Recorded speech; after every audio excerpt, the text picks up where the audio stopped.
რევოლუციები 1905-7, 1917. ესე იგი, ისეთი რევოლუციები, ერთი რევოლუცია არის 1905-დან 7-მდე, ორი არის 1917-ში. წლები სკოქს პირიქით. ერთს ბევრი დაჭირდა და ორს ცოტა დაჭირდა, ასე გამოვიდა. დავიწყოთ. ისეთი საკითხია, რომელზეც ყველაზე ნაკლები სადაოა რუსეთთან ურთიერთობის პერიოდში. იმიტომ რომ მეფის რუსეთს თითქმის არავინ აქებს, ებრძოდნენ ბოლშევიკები, ებრძოდნენ მენშევიკები, ებრძოდნენ ეროვნული მოღვაწეები, ეროვნულ დემოკრატიული პარტია, სოციალ-ფედერალისტები.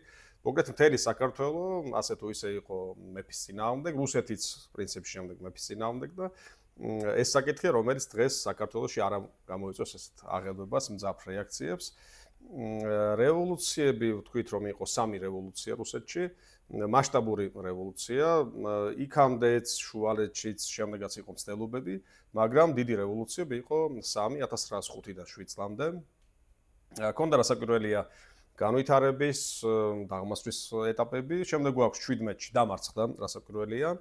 1900 რასაკვირველია, იმიტომ რომ მე კიდე გახდა საჭირო რევოლუციები და ასე გამოვიდა. 1917-ში თებერვლის რევოლუცია და შემდეგ ცნობილი ოქტომბრის რევოლუცია. 1905 წლის რევოლუცია იწყება პეტერბურგში, მაგრამ იქამდე იყო გამუდმებული გამოსვლები, მცირე მასშტაბის შეტაკებები და ერთ-ერთი ყველაზე გამორჩეული მხარე იყო გურია, ცნობილი თავისი ფირალებით, რევოლუციური განწყობებით. ეს წინა საუკუნეებშიც ასე იყო, ყველას ებრძოდნენ გურულები, ვინც მათთან გარშემო იყო, დაწყებული ოსმალეთით, დამთავრებული შიდა ქართული სამთავროებით, სამეფოებით. მათი ხასიათიდან გამომდინარე, ძალიან მკვირცხლები, რევოლუციის, ესე იგი, კვადრატული კილომეტრით რო ავიღოთ, ან მოსახლეობის რაოდენობით, ვართ ძალიან გურულები არიან, ძალიან წინ მსოფლიო ხალხებში, მხარეებში, იმდენი რევოლუციონერი, იმდენი ლიდერი ყავდათ რევოლუციების. თუნდაც ავიღოთ მენშევიკური ელიტა, გურული იყო ფაქტობრივად, ჯორდანია, რამიშვილები, ხომერიკი და კიდე სხვა ბენია, პრეზიდენტი გურიის რესპუბლიკის ჩხიკვიშვილი.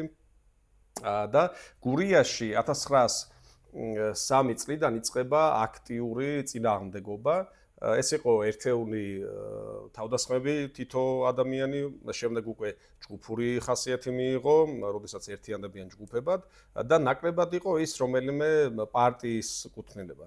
უბრალოდ სოციალური უსამართლობა თუ ეროვნული უსამართლობა გამოდიოდა ხალხი, დღეში იხიზნებოდნენ, ან შემდეგ უბრალოდ ცხოვრობდნენ და ჩუმად თავდასხმებს აკეთებდნენ.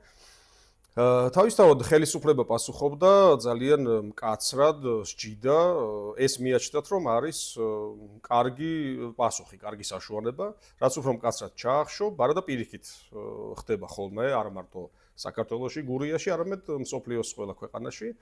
აქ საბოლოო ჯამში მივდივართ იმ პასუხამდე, რომ ან მთლიანად უნდა გაანადგურო ერი, თუ კი ამ გზას აირჩევ, ან დამარცხდები. კარგი მაგალითია, ძალიან შორს გადავალ, მაგრამ ვახსენოთ, მაინც ასურეთის იმპერია. ასურეთის იმპერიის მსგავსი დაუნდობელი იმპერია არ არსებობდა მსოფლიო ისტორიაში. მიწასთან ასწორებდა ნებისმიერ წინააღმდეგობას, საშინად აწამებდნენ ადამიანებს. შემდეგ აფეთქდა ეს იმპერია, ყველა დაპყრობილი ხალხი, მეზობლები და მიწასთან გაასწორეს, მიწასთან კი არა და დედაქალაქი დატბორეს. და პირობა ქონდათ ნათქვამი, რომ ისე მოусპოთ, რომ სახსენებელი არ დარჩეს.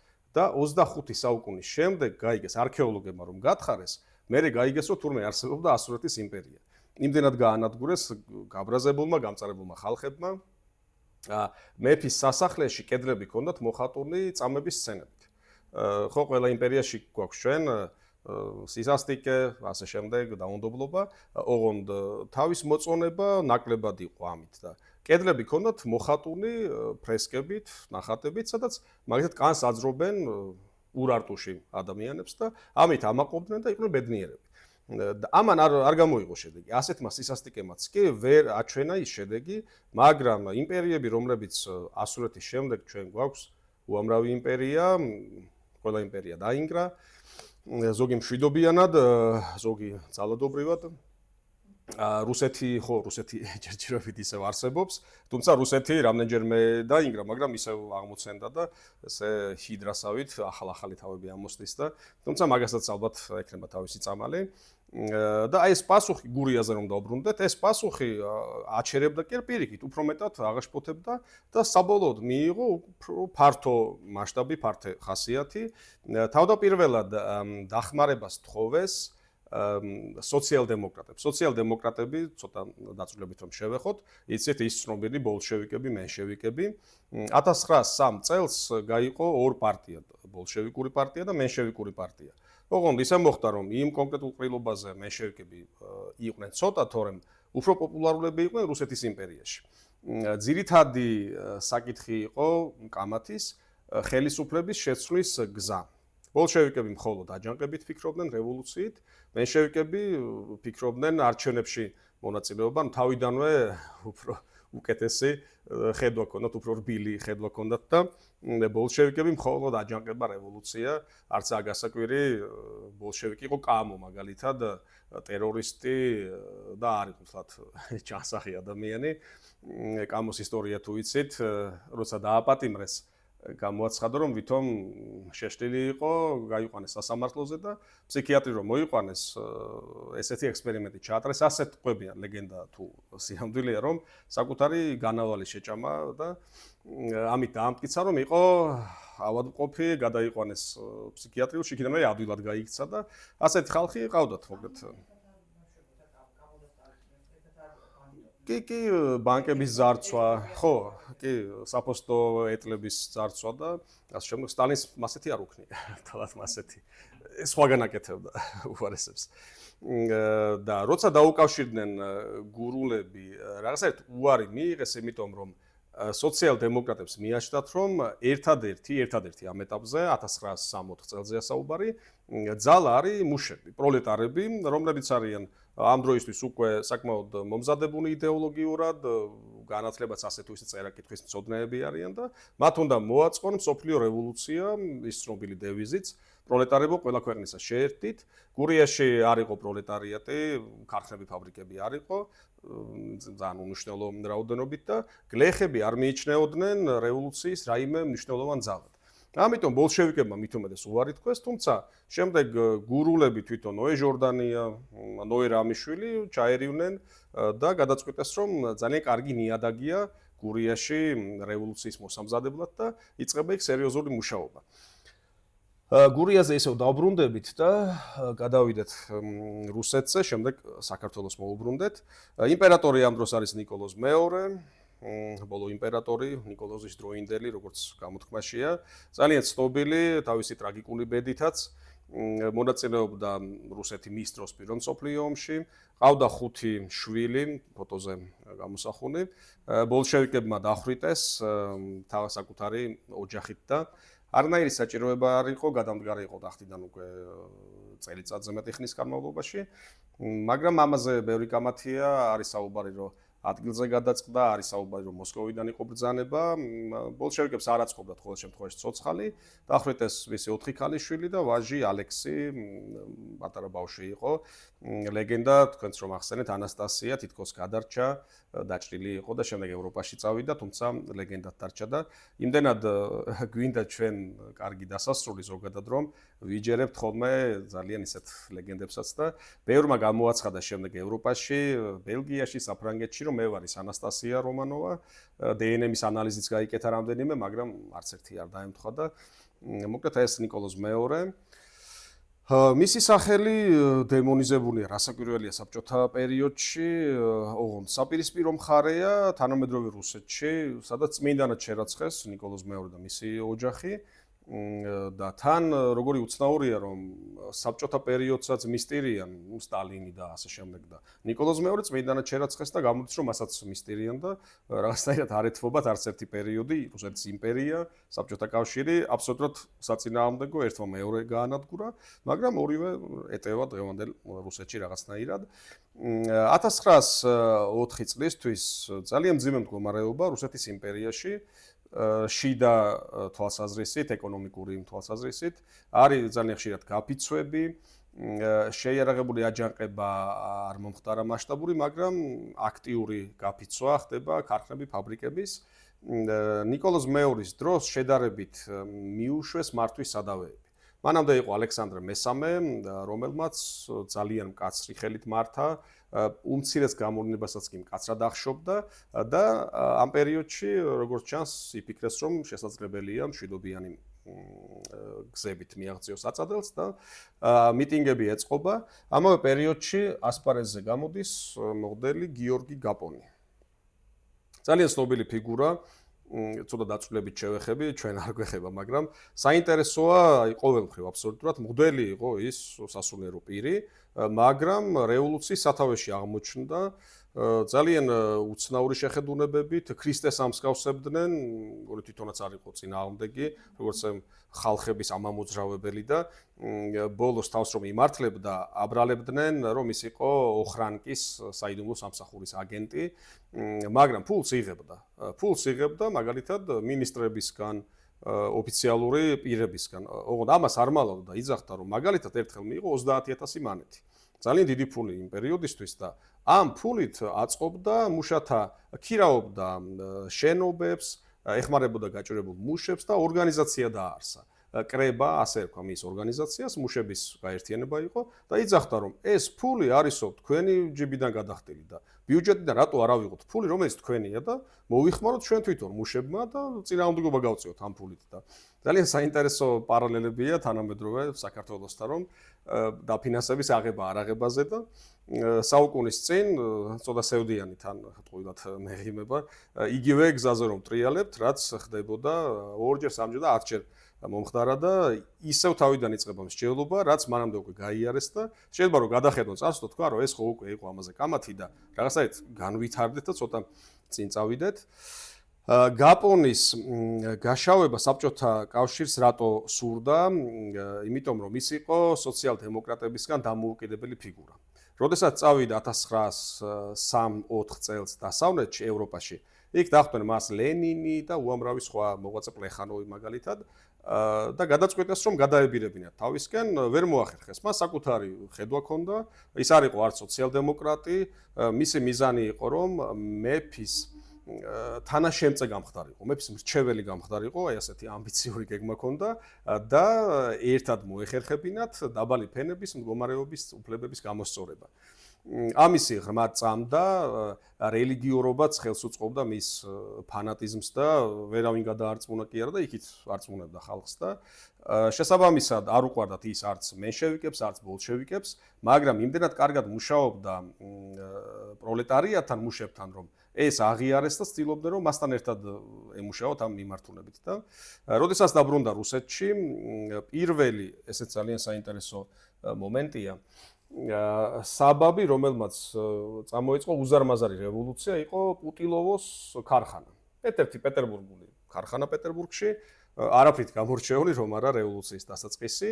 იყო ვინმე ოსტატი ტეტიავკინი, ასეთი რიგითი ოსტატი, 4 მუშა გაათავისუფლა სამსახურიდან. ასეთები ხდებოდა ძალიან ხშირად. 4 კი არა და 10 და 100 ათავისუფლებდნენ, მაგრამ მაინც და მაინც აი ამ მომენტს მოყვა იმ ამბების რევოლუციის დაწყება. ასეც ხდება ისტორიაში, რომ თითქოს უმნიშვნელო ფაქტორი შემდეგ იწვევს ძალიან დიდ გადაადგინებებს და ამიტომ არის მნიშვნელოვანი ნებისმიერი პატარა დეტალის ცოდნაც, რაც იწვევს ხოლმე აი ზვავს რომ შევადაროთ რაღაც ან აგორებული პატარა კენჭი და შემდეგ შეიძლება უზარმაზარი ნაკადი გამოიწვიოს. ეს 4 მუშა მივიდა გაპონთან და სთხოვა დახმარება. გაპონი მივიდა მუშების წარმომადგენლებით ქარხანაში, შეხვდა დირექტორს, შეხვდა პეტერბურგის ქალაქის თავს და მოითხოვა მუშების დაბრუნება სამსახურში. რა პრობლემაა? თითქოს 4 მუშა დააბრუნო, როცა მუშაობს იქ 3000 მუშა, 4 მუშა საერთოდ არანაირი ის არ აქვს მნიშვნელობა და გაჯიუტდა ქარხნის დირექტორიც პეტერბურგის ქალაქის თავის და არ დააბრუნეს ეს მუშები. ამას მოყვა შემდეგ ქარხნის გაფიცვა, დაიმუქრა ეს გაფიცვის ფოტოა ზუსტად. მუშები გამოვიდნენ, ქარხანამ შეწყვიტა მუშაობა, ითხოვდნენ შემდეგ დაემატა მოთხოვნები. როდესაც ადამიანები გრძნობენ ძალას, ისინი აღარ კმაყოფილდებიან, მხოლოდ წინანდელი მარტივი მოთხოვნებით და მეტი და მეტი უნდებათ ძალასთან ერთად მათი სურვილები იზრდება და მოითხოვეს სტანდარტული, რაც იყო მოთხოვნა მაშინ, 8 საათიანი სამუშაო დღე, ხელფასების მომატება, შრომის პირობების გაუმჯობესება, ამაზე თავისთავად ვინ დათანხმდებოდა 4 მუში საყვანაზე არ იყვნენ თანახმად და ხვდებოდნენ, განარხვდებოდნენ, ისევ შეხვდა ქალაქის თავი, ქარხნის დირექტორი, მათი არგუმენტი იყო, რომ თუ გავზრდით ხელფასებს, მაშინ დაიხურება წარმოება, გავკოტრდებით და შესაბამისად ის რაც გაქვთ, ისიც აღარ გექნებათ. ესეც ძალიან ცნობილი მეთოდი დაშინების, რომ დაკარგავ რაც გაქვს იმასაც, მაგრამ თუ ადამიანს დასაკარგი არ აქვს ისედაც ბევრი, მზად არის ბოლომდე წავიდეს და ამ ამბებს მოყვა შემდეგ ის ცნობილი სისხლიანი კვირა დღე. ჩვენთან სისხლიანი კვირა ასე ითარგმნება, მე მგონი კვირა დღე უფრო სწორი იქნება, კვირა დღეს მოხდა. კვირაზე ფიქრობ შეიძლება 7 დღიანი ამბავია და ესე იგი 9 იანვარს, ეს არის 1905 წლის დასაწყისი, ოღონდ მანამდე რამდენიმე დღე იყო ძალიან მასშტაბური დემონსტრაციები, ერთდღიანი გაფიცვა იყო, შემდეგ მოყვა უკვე ერთკვირიანი გაფიცვა და საბოლოო ჯამში მუშები დაიძრნენ ნიკოლოზ მეორის ზამთრის სასახლის მიმართულებით პეტერბურგში. რასაკვირველია, მათ წინ ჯარი დადგა, ოღონდ გაპონი ვერც იფიქრებდა, რომ ასე გაგრძელდებოდა. მას იმედი ჰქონდა, რომ მეფე იქნება კეთილგონიერი, მისი მიზანი ხო იყო მეფესთან ერთად ემართა რუსეთი და მართლა ამ რწმენით იყო გამსჭვალული. შეადგინა უზარმაზარი პეტიცია მეფესთან წარსადგენი, ფიქრობდა, რომ მივალ მეფესთან, ამ პეტიციას გავაცნობ, ისიც დამთანხმდება და ესე ბედნიერად გვექნება მმართველობა რუსეთის იმპერიაში. არ ვიცი, სხვათა შორის ძალიან ზურგს უკან დასცინოდნენ, რომ განათლება არ ქონდა ფაქტობრივად. ვერ ერკვეოდა იდეოლოგიებში, არ იცოდა თქვა სოციალიზმი, არ იცოდა კაპიტალიზმი, დაბალი ფენიდან გამოსული იყო, მაგრამ ძალიან ადვილად პოულობდა საერთო ენას მუშებთან, ალბათ იმ ფენიდან რადგან იყო და პირად საუბარში ერთ-ერთს, როგორც ამბობენ, იმეორებდა ერთი და იგივეს, იყო ძალიან დამაჯერებელი არ იყო და როცა გამოდიოდა ხალხის მასის წინაშე, იქ ხდებოდა გარდაიქმნებოდა. არ და პირიქით ხდება, ხო? ხალხის მასის წინაშე რო გამოდიხარ, ყველაზე მეტად იმან თუ დაგაბნიოს და ეს იბნეოდა, როცა ერთ-ერთზე საუბრობდა ადამიანთა პირისპირ და გამოვიდოდა 5000 კაცის წინ და ხდებოდა ნამდვილი ლიდერი და ბელადი და მოკლედ აი ამ თავისი პეტიციით დაიძრა. წინ გადაუდგა ჯარი, ალბათ არ ეგონათ რომ გაისროდა ჯარი და ისროლა ჯარმა. დახვით ესას მშვიდობიანი მიტინგი, რამდენიმე ადგილას მოხდა თან შეტაკებები, შემდეგ ბარიკადებიც ააგეს მუშებმა, აგერეს ერთ-ერთი მარცხენა ფოტო ბარიკადების აგების სცენა. თავდაპირველად კაზაკები ასე იყო მეფის ყველაზე ერთგული დანაყოფები, საერთოდ არ ადარდებდათ იქ წინ ადამიანი იდგა თუ არა და ოღონდ პირველი იყო მათრახებით და ბრტყლად ურტყავდნენ ხმალს და მათრახებით ცემდნენ. შემდეგ უკვე როდესაც მუშებმა არ დაიხიეს უკან, ცეცხლი გახსნეს, განსხვავებული რაოდენობები გვაქვს ჩვენ დაღუპულების შესახებ. ესე იგი, ოფიციალური მონაცემით დაიღუპა 130-მდე ადამიანი, დაიჭრა 300-მდე. საბჭოთა კავშირის დროს ეს გახდა 5000-მდე მოკლული და 10000-ობით დაჭრილი. ვიღაცები პირიქით უფრო ამცირებდნენ, რომ 100-იც არ დაიღუპა თითქოს, მაგრამ აქ ერთი მომენტია. ძალიან კარგი ისტორიკოსი იყო ჰობსბაუმი, 21 საუკუნეში გარდაიცვალა, უახლესი პერიოდის მკვლევარი.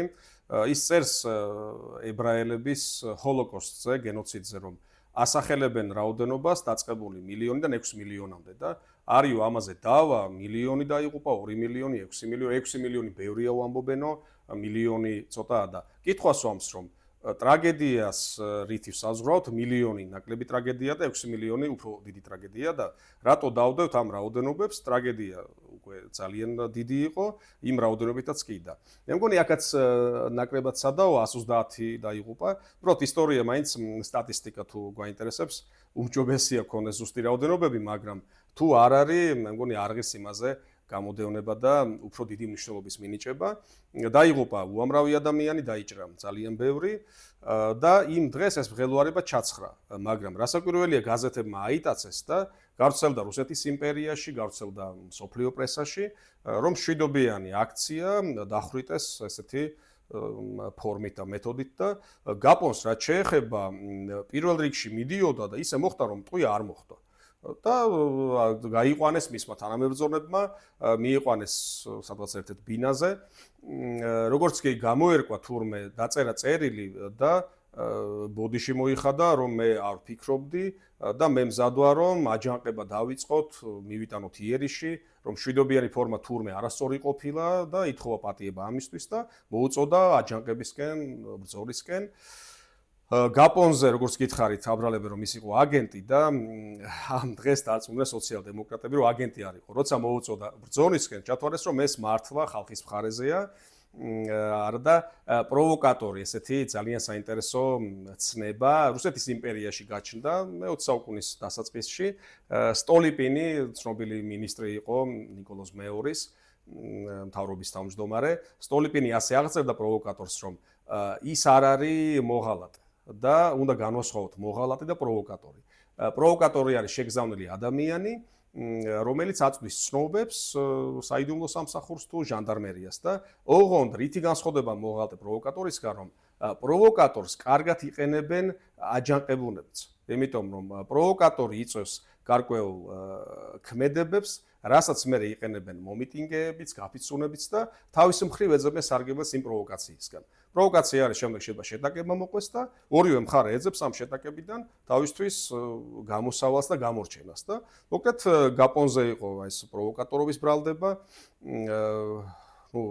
არ დაიჯერეს მისმა თანამებრძოლებმა და ასე რომ გაგრძელდა რევოლუცია, შეტაკებები, ძალიან დიდი გამოსწრები მოყვა პეტერბურგში განსაკუთრებით, მოსკოვი და მოედო მათ შორის საქართველოსაც. ჩვენთან ცოტა გვიან გავრცელდა ეს ინფორმაცია. იანვრის დაახლოებით 18-19-ში დაიწყო პირველი, ანუ 10 დღის შემდეგ დაიწყო გამოსვლები, როცა პეტერბურგში უკვე ესეთი ხელჩართული ბრძოლები მიდიოდა. ჩვენთანაც ბუნებრივია სოციალ-დემოკრატებმა აიტაცეს დროშა, ასე ვთქვათ, წინააღმდეგობის, გაიფიცა, ვინც კი ცნობილი მეწარმე იყო ჩვენთან, თამამშევი, ადელხანოვის ფაბრიკები, ქარხნები და ათასობით მუშა გამოდის ქუჩაში. სისხლის დაიღვარა ერთ-ერთ შეტაკებაში, რამდენიმე ჯარისკაცი მოკნეს და ჯარისკაცებს არ მოუკლათ ოღონდ მუშები, ჯარს არ ვამართლებ, ბრძანება არ ჰქონდათ მათ სისხლის დაღვრის, დააპატიმრეს 40 ადამიანი და შემდეგ უმეტესობა გადაასახლეს ეს უკვე მოგვიანებით. ამ დროს ჩვენთან მეფის ნაცვალი არ იყო. გაწვეული იყო და შემდეგ დაინიშნა, მაისში ჩამოვიდა ვორონცოვ დაშკოვი, რომელიც იყო ძალიან ისეთი ცბიერი პოლიტიკოსი, თან გვარი ხომ ნათესავი არ იყო, მაგრამ ვორონცოვს გვარი როქს საერთოდ ეთყობა, გარკვეული რაღაცა მაინც ჰქონდა მსგავსება დიდ ვორონცოვთან. მაისში რომ ჩამოვიდა, მანამდე დროებითი მართველი იყო და ის ვერ ბედავდა გადამწყვეტი ზომების გატარებას, ელოდებოდა მეფის ნაცვლის ჩამოსვლას და შემდეგ იწყება უფრო აქტიური მოქმედებები. როგორც თქვით, გურია 1905-ში უკვე იწყებს ყველაზე აქტიურ მოქმედებას, აჯანყებას. ვორონცოვ დაშკოვმა გადაწყვიტა, რომ ალიხანოვ ავარსკი გაეგზავნა. ცნობილი გენერალი, ცნობილი თავისი სისასტიკით, განსაკუთრებით უყვარდა აჯანყების ჩახშობა. გენერლები შეიძლება ორ კატეგორიად დავყოთ, ცნობილი სამხედრო კუთხით თვალსაზრისით, ფრონტზე მიღწეული წარმატებით და აჯანყების ჩახშობაში. ეს ალიხანოვ ავარსკი ამ კუთხით გამოირჩეოდა. გურიაზე წერს გოგებაშვილი, აქვე შეგვიძლია ვნახოთ, რომ პირველებმა გამოიღვიძეს, აირჩიეს განმათავისუფლებელი გზა, შეიმუშავეს ნამდვილი დემოკრატიული პროგრამა და ამ პროგრამის განხორციელებას შეუდგნენ. სამაგალითო მხნეობით, იშვიათი გმირობით, საარაკო ვაჟკაცობით, აღფრთოვანებულები იყვნენ თერგდალეუნები, რასაკვირველია მათი მოსაზრებები ძალიან განსხვავდებოდა სოციალ-დემოკრატიისგან. ისინი იდგნენ ეროვნულ ნიადაგზე, საფეხურზე, სოციალ-დემოკრატია პირიქით, ეროვნულ გზას არ ცნობდა. სოციალიზმი იცით რომ ფიქრობდა მსოფლიო გაერთიანებას და ეროვნება მათთვის პირიქით ხელი შემშლელი იყო. ფიქრობდნენ რომ გაერთიანდება ყველა ქვეყანა და იქნება ბედნიერი სამყარო, მაგრამ ეს რასაკვირველია არ მოხდა არც მაშინ და შესაბამისად ძალიან მწვავე დაპირისპირება ჰქონდათ ერთმანეთთან, იგივე ნოე ჟორდანიას და ილია ჭავჭავაძეს საგაზეთო ფურცლებზე აკრიტიკებდნენ ერთმანეთს და მაგრამ რასაც აფასებდნენ მაგალითად ილია ჭავჭავაძე იგივე გოგებაშვილი აფასებდა ბრძოლის უნარიანობას. გურიაში რომ მოიწვიეს ერთ-ერთი პირველი საერთო ყრილობა ნიკო მარი დაესწრო, ცნობილი მეცნიერი, გურული, თვითონაც ხო გურიიდან იყო, გურული შოტლანდიელი და არ ეთანხმებოდა, მაგრამ ძალიან მოეწონა თუ როგორი ორგანიზებული იყო, როგორი ისეთ მოტივირებული და ეს ნამდვილად დააფასა და შეუფასა გურულებს ეს მხარე. გურია ეს არის გურიის მხნელ მთვესველთა რესპუბლიკა, როგორც დაარქვეს. ისინი ხო არ იყვნენ პროლეტარიატი და აჩვენეს თავის ეს სახე. ეს არის ოზურგეთის მაზრა და იდეაში ეს რესპუბლიკა რაც იყო, იგივე საზღვარში იყო მოქცეული. გამოცხადა დამოუკიდებელ სახელმწიფოდ. გურია, ასეთი ძალიან უცნაური ფაქტი და დაახლოებით 7-8 თვე იარსება. ჰქონდათ მათ საშვები, ხიდები ააფეთქეს, მატარებლები ვეღარ შედიოდნენ.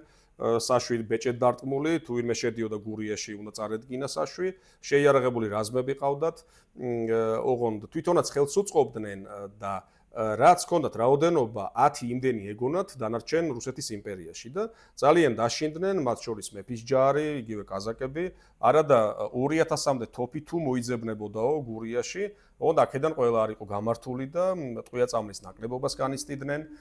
ადგილზე ჰქონდათ პატარ-პატარა საამქროები, იარაღის ჩამოსხმა ხდებოდა, მაგრამ თავისთავად დაბალხარისხიანი იყო. ერთ-ერთი მთავარი მიზანი თავს რო ესხმოდნენ ჯარს თუ ჟანდარმერიას, იარაღის წართვევა იყო. ნაკლებად აინტერესებდათ მათი მოკლა თუ ტყვედ ჩაგდება, იარაღს წართვენდნენ, რომ იარაღი ქონოდათ. ამისათვის თავს ესხმოდნენ მატარებლებს, მოიღებდნენ იარაღს და მერე უშვებდნენ თავისუფლად დარჩენს ვინც იყვნენ იქ და შეიარაღება ქონოდათ.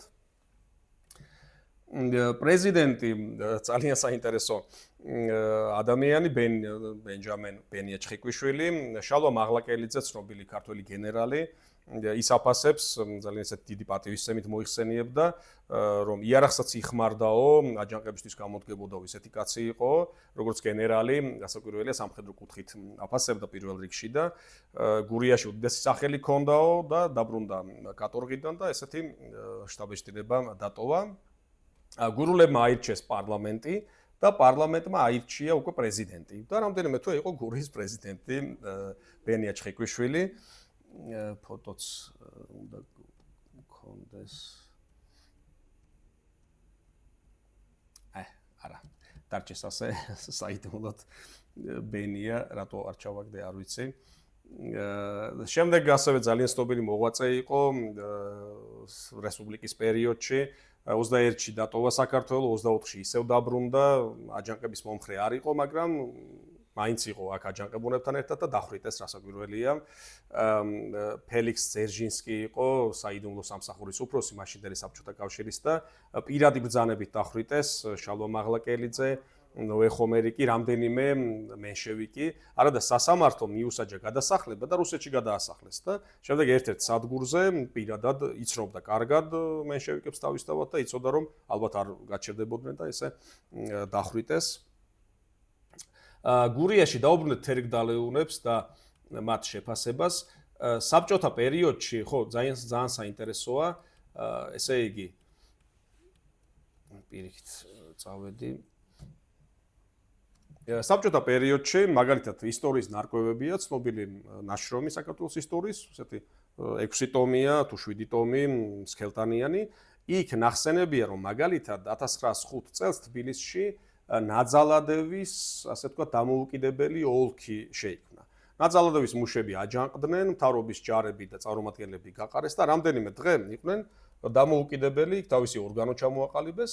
შემდეგ ზარბაზნების მეშვეობით სამთავრობო ჯარმა ნაძალადევი აიღო გაწმინდა წინააღმდეგობისგან და ნაძალადევზე წერია ალბათ ერთი გვერდი, რომ კამოციქ იბრძოდა და ასე შემდეგ და გურიაში ჰქონდათ რესპუბლიკა და პრეზიდენტი იყო ბენია ჩხიკვიშვილიო. აი სულ სამი სიტყვით წერია, არადა გურიაზე წერდნენ არა მარტო რუსეთის გაზეთები, დასავლეთში ევროპაშიც კი, რომ ამ პატარა მხარემ შეაჩერა რუსეთის არმია და იმიტომ რომ მენშევიკები ედგნენ სათავეში. და საბჭოთა პერიოდში თავისთავად მენშევიკებს ერთადერთი კუთხით, უარყოფით კუთხით ახსენებდნენ და არ გამოვიდოდა რომ თან გურია შეექოთ და თან მენშევიკების როლი ვერ დამალავდნენ და ამიტომ არ ახსენებდნენ. გურიაში როგორც გითხარით, ალიხანო ავარსკის ჯარი გაიგზავნა, თავისთავად გააპროტესტეს მთელმა საქართველომ, ილია ჭავჭავაძე განსაკუთრებით, მოიწვიეს ქართველი თავადაზნაურობის კრება. და ილიამ გამოაცხადა ძალიან მკაცრად, რომ ზოგიერთი თავადი ემხრობოდა რევოლუციის ჩახშობას. ისინი ამაში ხედავდნენ დაბალი ფენების წინააღმდეგობას და საკუთარი თავისთვის მიაჩნდათ საფრთხეთ და მხარი დაუჭირეს მეფის ღონისძიებას და ილიამ მკაცრად გააკრიტიკა და მოითხოვა, რომ მეფის ნაცვალთან გაგზავნილიყო კომისია, გაეჩერებინათ ალიხანო ავარსკი და გამოაცხადა, რომ თუ არ გააჩერებს, მაშინ ჩვენ თვითონ წავიდეთ და დავწვეთ იქ, დავდგეთ და თუ საჭირო იქნება დავიხოცოთ გურულებთან ერთად. ვიღაცა მიმართა, რომ უარი რო თქვასო და მართლა მოგვიწიოს სასვლაო და უნდა წავიდეთო ილიამ, იმიტომ რომ თუ არ წავალთ, მაშინ სირცხვილი ჩვენ და ჩვენს აი ამ ხარდაჭერას. მიმართეს მართლაც კომისია გაიგზავნა, შემდეგ ვორონცოვ დაშკოვმა გაგზავნა ასეთი პირი მგირეი, თავისი წარმომადგენელი, შემოიარა მან მთელი გურია, შეხვდა გლეხებს, მათ წარმომადგენლებს, გლეხებმა წარუდგინეს ძალიან ცნობილი ბახვის მანიფესტი, 15 მოთხოვნა იყო ამ მანიფესტში. ამ 15-დან პირი მგირეი 4-მდე დაიყვანა და ვორონცოვ დაშკოვმა 2 შეასრულა, 2 რომელიც იყო ყველაზე მარტივი. მოთხოვნები იყო დაწყებული სამუშაო პირობები, საათები, ქართული ენის სწავლება. ხო, მანამდე ბიბლიოთეკები დახურეს, შეიძლება გსმენიათ, ძალიან ცნობილი ფაქტია. რევოლუციამდე დახურეს ყველა ბიბლიოთეკა, რაც იყო გურიაში. ჩაითვალა, რომ კითხულობდნენ ისინი ისეთ ტექსტებს, რომელიც მერე აჯანყებისკენ განაწყობდა და მოუწოდებდა და ანუ ეს განათლების კერა მოკლედ ჩაახშეს და ერთ-ერთი მოთხოვნა იყო ბიბლიოთეკების აღდგენა, იყო ასევე რომ არჩევით იყოფილიყო მამასახლისი, სოფლის წარმომადგენლები, ხელფასის მომატება და ასეთი სოციალური და ასეთი მოთხოვნები. ვორონცოვ დაშკოვმა შეასრულა მამასახლისები გადააყენა, ანუ არჩევითი უნდა ყოფილიყო და ბიბლიოთეკები გახსნა. 15-დან ეს 2 მოთხოვნა აქამდე დავიდა.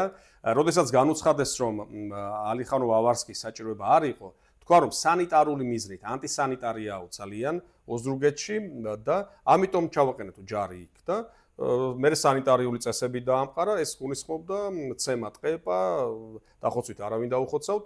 აი, როდესაც გურულებმა უპასუხეს შეიარაღებული აჯანყებით, მე უკვე შეტაკებაც მოხდა, მაგრამ თელმა საქართველომ გააპროტესტა, ილია ჭავჭავაძე პირადად მივიდა და გაიწვიეს ალიხანო ავარსკი გურიიდან. ისევ და ისევ ბოლშევიკები ცდილობდნენ ეჩვენებინათ, რომ თერგდალეუნები თითქოს წინააღმდეგები იყვნენ გურიის დახმარების, არადა როდესაც აჯანყება ჩაახშეს, ძალიან დიდი რაოდენობით თანხა შეაგროვეს და გურულებს გაუგზავნეს, იმიტომ რომ გადაწვეს უამრავი სოფელი რუსებმა, 80,000 მანეთი ჯარიმები გამოუწერეს გურულებს, ვინც მონაწილეობდა აჯანყებაში, ისინი ხო დააპატიმრეს და ვინც ირიბად იყო შემჩნეული, მათ ჯარიმები გამოუწერეს, იმ ჯარიმებს ვერ იხდიდნენ, ვინც ვერ იხდიდა ჯარიმას, იმას ახკარს უწვავდნენ, ასე რომ აი ამ მისთვის გაუგზავნეს ფულადი დახმარება თბილისიდან და ილია იდგა თავისთავად ამის სათავეში. იგივე სხვა თერგდალეუნები, მაგალითად ილიას სიტყვები ისევ დღევანდელ მოძრაობას თავი იქით უნდა უბრუნოს კაცმა, საითქენად ჯერ არს. და არა იქით, რომ ერთმანეთს მივესიოთ და ციხესიმაგრე ჩვენვე შიგნიდან გავტეხოთ და მთავარი რას ამბობდა ილია, რომ ერთად უნდა დაუდგეთ რუსეთის წინააღმდეგ.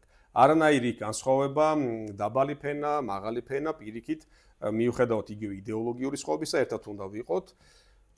ვაჟას სიტყვები, ძალიან კარგი სიტყვები, ვაჟა ხო ისეთი მწერალია, ილიაც არასაკურველია, მაგრამ ვაჟა რაღაცნაირად როგორ ახერხებდა არ ვიცი. ამ საუკუნეშიც და ალბათ მომდევნო საუკუნეებშიც ძალიან სიმართლით გაიჟღერებს, რომ თავისუფალი უნდა იყოს არა რომელიმე ერთი წოდება, არამედ მთელი ერი. თავისუფლება პიროვნებისა და ერისა ერთი ერთმანეთთან მჭიდროდ არის დაკავშირებული. სადაც არაა პიროვნება თავისუფალი, იქ ერიც დამონებულია და დამონებული ერში, რა თქმა უნდა, პიროვნებაც მონაა. ვაჟა ის კი არა რაზმს აგროვებდა 1905 წელს ფშავში, რომ დახმარებოდა აჯანყებუნებს, თუმცა აღარ მოხერხდა და ძალიან აქტიურად უჭერდა მხარს აჯანყებას. თუმცა თავისთავად ძალიან შორს იდგა სოციალ-დემოკრატებისგან, ბოლშევიკებისგან განსაკუთრებით. ნიკო ნიკოლაძე ასევე მოუწოდებდა, რომ ყველა წარმომადგენელი სხვადასხვა ეროვნების საქართველოში მცხოვრები უნდა გაერთიანდეს მდიდარი ღარიბი და ავაფრიალოთ თვითმმართველობის დროშა და ცნობილი დევიზი თავისუფლება, თანასწორობა და ძმობა, რომელიც იყო საფრანგეთის დიდი რევოლუციის დევიზი, აი ამით ნიკო ნიკოლაძე მიმართავდა ქართულ ხალხს. ამავე პერიოდში რუსეთში მოღვაწეობდა ძალიან ბევრი ქართველი სოციალ-დემოკრატი, ჩამოვიდნენ სტალინის მონაწილეობდა ამ აჯანყებაში, გახსნილი იყო ავლაბრის არალეგალური სტამბა, რომელიც საბჭოთა კავშირის დროს იყო ესეთი საკულტო, მართლა დიდი მუშაობა გასწია, შემდეგ აღმოაჩინეს, ააფეთქეს, დაწვეს და ქვებით ამოავსეს ის სტამბა, დღეს ისევ აღდგენილია მუზეუმის სტატუსი აქვს მას მინიჭებული. დაუბრუნდეთ კიდე უკან. გურიაში მაგალითად მოაწყეს სახელმწიფო ჩამოყალიბდა რესპუბლიკა. ბუნებრივია სასამართლოს გარეშე არ გამოვიდოდა, სახალხო სასამართლო, ესეთი სასამართლო შემოიღეს. გასამართლება ხდებოდა სახალხო კრებაზე და ძალიან საინტერესო სასჯელები ჰქონდათ. მაგალითად შესვამდნენ ცხენზე, ჩამოატარებდნენ და ხმამაღლა უნდა ეყვირა საკუთარი დანაშაულის შესახებ სოფელ ამ ადამიანს. და ასეთი ტიპის სიკვდილით დასჯა გაუქმდა, არ იყო, არადა ეს არის ძალიან საინტერესო, რომ შემცირდა სისხლის სამართლის დანაშაულები. თითქოს ხომ ანარქია უნდა ყოფილიყო, ხელისუფლება აღარ არსებობს, მაგრამ პირიქით იმოქმედა, რაღაც საკუთარი რადგან იყო, იქ უკვე ნაკლებად იყო დანაშაულებიც და თუ ვინმეს რამე უნდოდა, რუსეთის არმია გვერდზე იდგა და შეეძლო მასთან დაემტკიცებინა. სამწუხაროდ ეს აჯანყება ჩაახშეს რუსეთმა, ჩაახშეს რუსეთის იმპერიაშიც, თავისთავად საქართველოშიც. ძალიან დიდი ჯარი ყავდათ შემოყვანილი საქართველოში. ესე იგი 15 ქვეითი პოლკი, კაზაკების პოლკი ეგ ჩამოთვლილია და 1907. 5-6 არის გურიის რესპუბლიკა. და 7-ში საბოლოოდ 6-ში გურიაში ჩაახშეს. ბენია ჩხიკვიშვილი ადგილზე დარჩა, თანამძღვრის ნაწილი გაიქცა, ვერ დავადანაშაულებთ, უკვე დამარცხებული იყო საქმე. ბენია შემდეგ გადაასახლეს წლების განმავლობაში, მერე ისევ დაბრუნდა და ეს აჯანყება ჩაახშეს.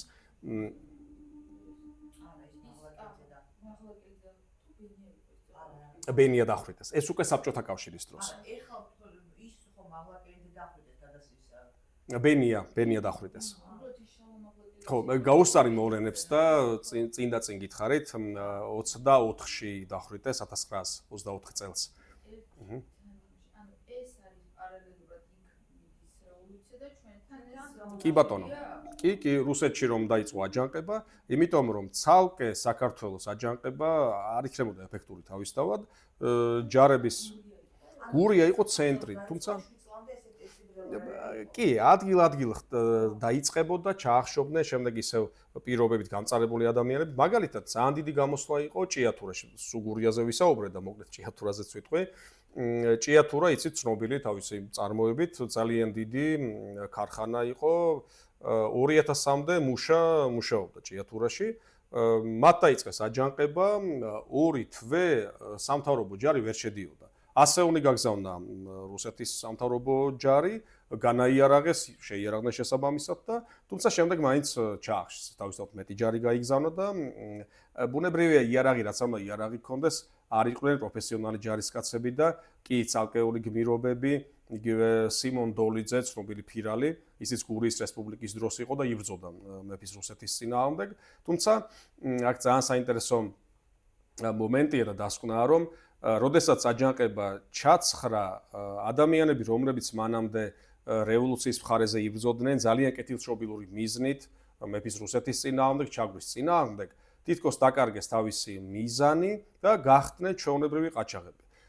მაგალითად ხარება და გოგია, ცნობილი ისტორია ხომ, ფილმით გახდნენ პოპულარულები და ასეთი შეგვიძლია ბანდა გააჩნიეს საიდან შევხედავთ. ვიღაცისთვის ის ისევ ასოცირდებოდა კეთილშობილ ყაჩაღთან, ეს რობინ ჰუდი და კაკო ყაჩაღი პოპულარულია ჩვენთან, მაგრამ იყვნენ ჩვეულებრივი ყაჩაღები, მძარცველები, თავსასხმოდნენ ადამიანებს, მდიდარ ადამიანებს, რომელთაც არანაირი დანაშაული კი არა და არც რუსეთის მხარეზე იყვნენ, უბრალოდ ჭირდებოდათ ფული, ცხოვრება, ზოგჯერ ისინი აფეთქებდნენ მეფის მომხრეს, მაგეთ ოფიცრებს და ასე შემდეგ, ზოგჯერ ჩვეულებრივ რიგით ადამიანებსაც და უმართავი გახდა მდგომარეობა და წლების განმავლობაში ეს შემდეგ 20-იან წლებშიც გაგრძელდა საბჭოთა ჯერ მენშევიკების პერიოდში, მერე უკვე საბჭოთა პერიოდში და თითქმის 2 ათეული წელი იყო ყაჩაღობა, ეს რაღაცა დაჯგუფებები და ძლივს აღკვეთეს მოკლედ ეს ამბავი.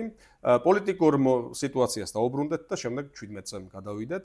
მეფე 1905-ში ძალიან მძიმე მდგომარეობა იყო რუსეთშიც, საქართველოშიც და ამიტომ წავიდა დათმობაზე. თუმცა ეს დათმობა იყო ესეთი მოტყუებითი, აირჩიეს სათათბირო დუმა იგივე რუსეთში.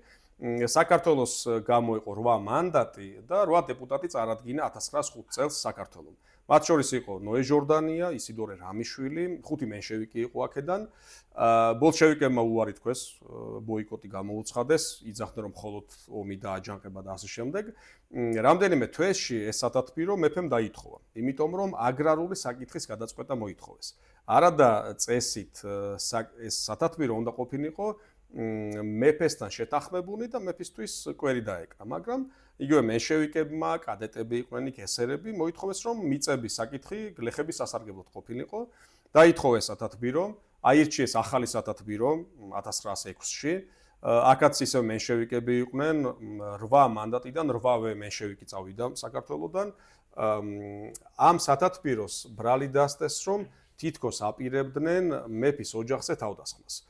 დააპატიმრეს 30-მდე დეპუტატი, მათ შორის 8-ვე ქართველი დეპუტატი დააპატიმრეს, ცუდი სახელი ჰქონდათ მოკლედ, იმიტომ რომ აჯანყებები და გურულები იყვნენ თან უმეტესობა და მათ შორის იყო ირაკლი წერეთელი, ერთ-ერთი ყველაზე გამორჩეული ქართველი პოლიტიკოსი.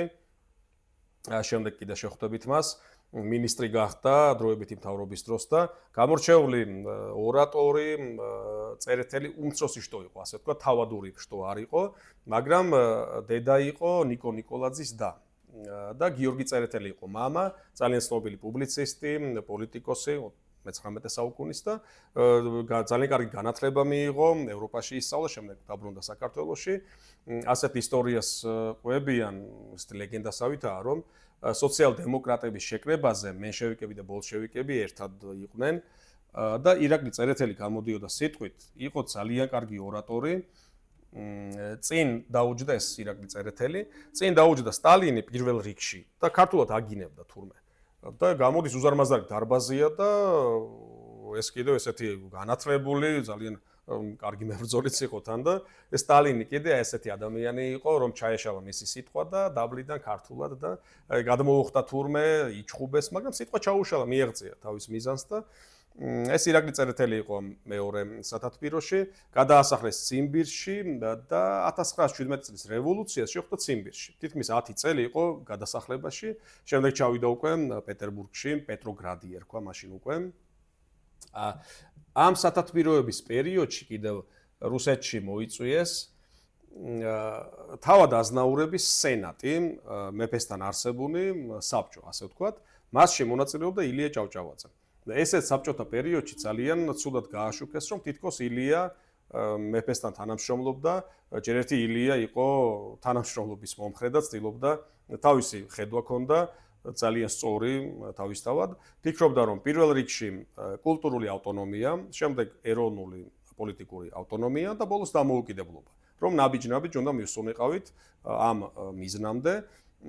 ილია ჭავჭავაძე როცა ჩავიდა რუსეთში, პეტერბურგში, მაშინვე განაცხადა, რომ ცდებით თუ გონიათ, რომ მე ქართულ თავადაზნაურობას წარმოვადგენ. მე წარმოვადგენ მთელ საქართველოს და რაც ჭირდება საქართველოს, იმის შესახებ ვისაუბრებ. შემდეგ იყო ერთი ასეთი მარკოვი, რუსი თავადი დეპუტატი და ილიაო თავის აქციელითო რუს თავადაზნაურობას ვარცხვენსო და ილიაც შემდეგ წარე ენა ქონდა და ილია მიმართა, რომ რუსი თავადაზნაურობა თუ ეს არისო, ვინც აქ შეიკრიბაო, ძალიან ცუდი დასაყრდენი ჰქონია მეფესო ამ თავადაზნაურების სახით და ასეც გამოვიდა საბოლოო ჯამში. ილია შემდეგ იცით 1907-ში ისევ საქართველოშია და მაშინ მოხდა ზუსტად მისი მკვლელობაც.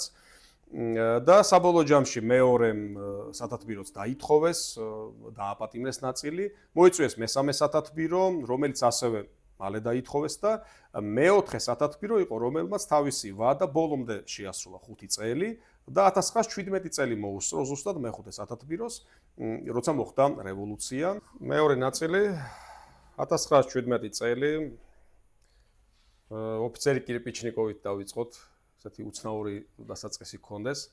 კირპიჩნიკოვი იყო, რომელმაც პირველმა გამოიყვანა პეტროგრადში ჯარი და გადავიდა მუშების მხარეზე. როცა დაიწყო რევოლუციური მოძრაობა, გაფიცვა, შემდეგ გადაიზარდა შეტაკებებში. 100,000-ობით მუშები რო ვიძახით, ძალიან დიდი რაოდენობით უზარმაზარი ქალაქი არის პეტერბურგი იყო მაშინ პეტროგრადი დაარქვეს პირველი მსოფლიო ომი რომ დაიწყო. პეტერბურგი ბურგარი გერმანული ქალაქი და ასეთ უხერხული გამოდიოდა უცნაური რომ ებრძვი გერმანიას და დედაქალაქს ჰქვია გერმანული სახელი. ამიტომ პეტროგრადი დაარქვეს, მერე ცარიცინიც ერქვა, მერე ლენინგრადი ერქვა, მერე პეტერბურგი და ბევრი სახელი ჰქონდა.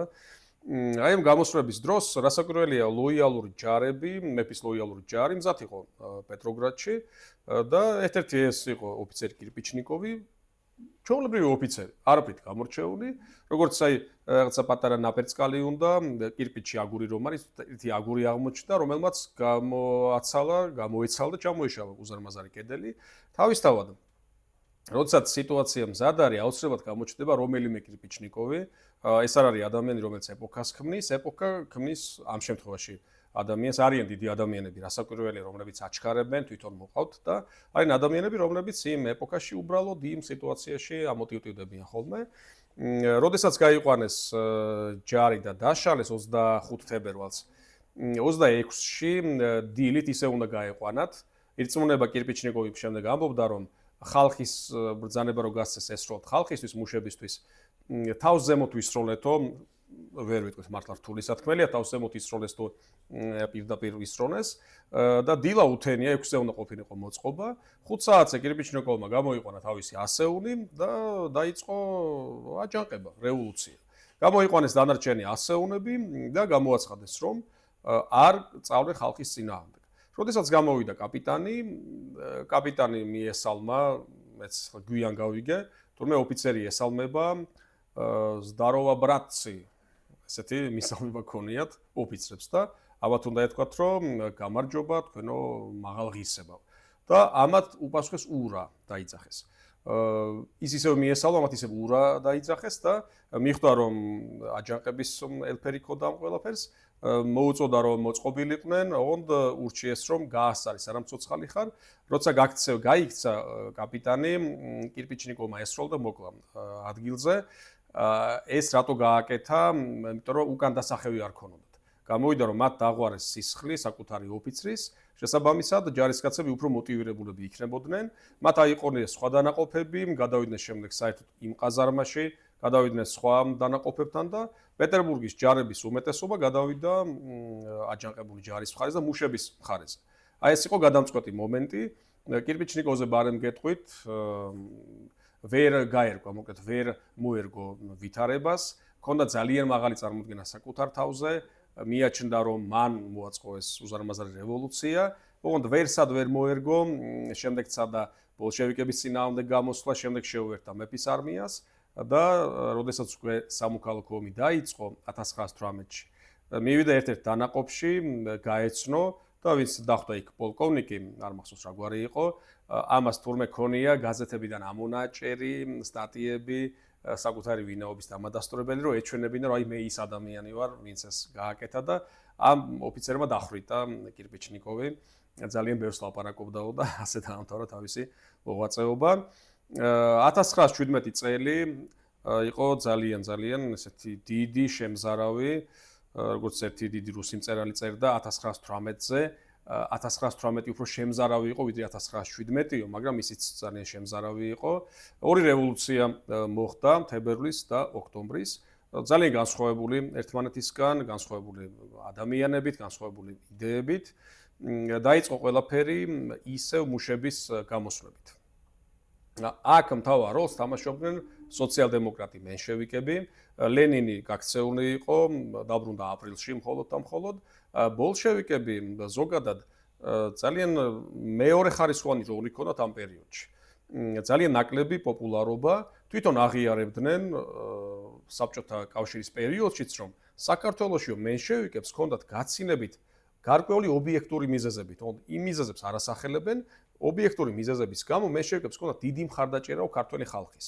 არა მარტო ზედა ბურჟუაზიაში, არისტოკრატიაში, არამედ ქვედა ფენებშიცო.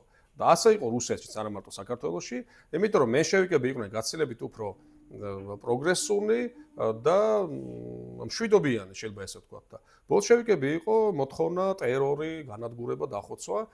შესაბამისად თებერვალში 25 თებერვალს რომ დაიწყო გამოსვლები, თავისთავად აქტიურობენ იქაც სოციალ-დემოკრატი მენშევიკები. ოღონდ მეფის მთავრობა რასაკვირველია არც მენშევიკებს არ თავზე ხელს, ძალიან ბევრი დაპატიმრებული, ციმბირში გადასახლებული. 26 თებერვალს, როდესაც აიღეს საპყრობილე საპატიმრო, აქ ხდებოდა ძალიან საინტერესო მომენტია. ბასტილიაზე მინდა შევადაროთ და გადავიდე, რომ ბასტილია როცა აიღეს ფრანგებმა, პარიზელებმა, 7 პატიმარი დახვდათ, ბასტილია, რომელიც იყო სიმბოლო მეფის თვითმპყრობელობის, ძალაუფლების და 7 პატიმარი გამოიყვანეს ხელში ატაცებული, როგორც გათავისუფლების სიმბოლო. 7-ვე იყო სისხლის სამართლის დამნაშავე. შემდეგ ერთი მკვლევარი ჩაეძია ამ 7 ადამიანის ბედს და 7-ვე შემდეგ სხვადასხვა ადგილას სიკვდილით დასაჯეს. იყვნენ ჩვეულებრივი სისხლის სამართლის დამნაშავეები, რომელსაც გააგრძელეს ეს თავისი პროფესია და არავითარი პოლიტიკური პატიმარი ბასტილიაში არ იჯდა იმ 99-ში, მაგრამ სახელი ზოგჯერ უფრო წინ მიდის, ვიდრე რეალური საქმის ვითარება. აიღეს საპატიმროები, საპყრობილეები, ძალიან ბევრი პოლიტიკური დამნაშავეც გამოუშვეს, პოლიტპატიმარი და ბევრი სისხლის სამართლის დამნაშავეც. გამოიყვანეს მათ შორის სოციალ-მენშევიკები, რომლებიც იყვნენ ესეთი აქტიური მეფის მოწინააღმდეგე. ამ პერიოდში მუშაობდა მეოთხე სათათბირო, ეს გიორგი ლვოვი, ძალიან ცნობილი პოლიტიკოსი, ძალიან ღირსეული ადამიანი. აი იმასაც მინდა მივაქციოთ ყურადღება, რომ ღირსეული ადამიანები, ძალიან ბევრი ღირსეული ადამიანი იყო მაშინ. ორივე მხარეს, მეფის მომხრეები, მოწინააღმდეგეები, ოღონდ ღირსეული შევთანხმდეთ, რას ვეძახით ღირსებას, რაღაცნაირად ბოლო პერიოდში ძალიან ჩემთვის უცნაური ისინი გაჩნდა ხოლმე დამოკიდებუნება და ინტერპრეტაცია.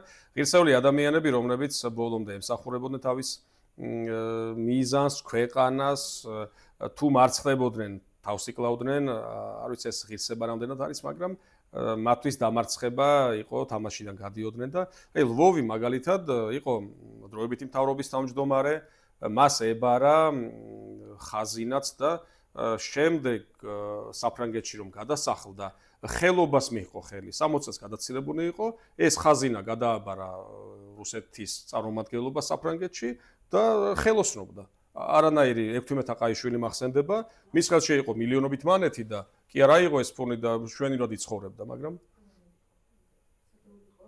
ლვოვი რუსი, პოლონელი იყო, წარმოშობა მართლა არ მახსოვს. ქალაქი, არა. არა, კერენსკი ხო არ იყო? მერე კერენსკი გახდა.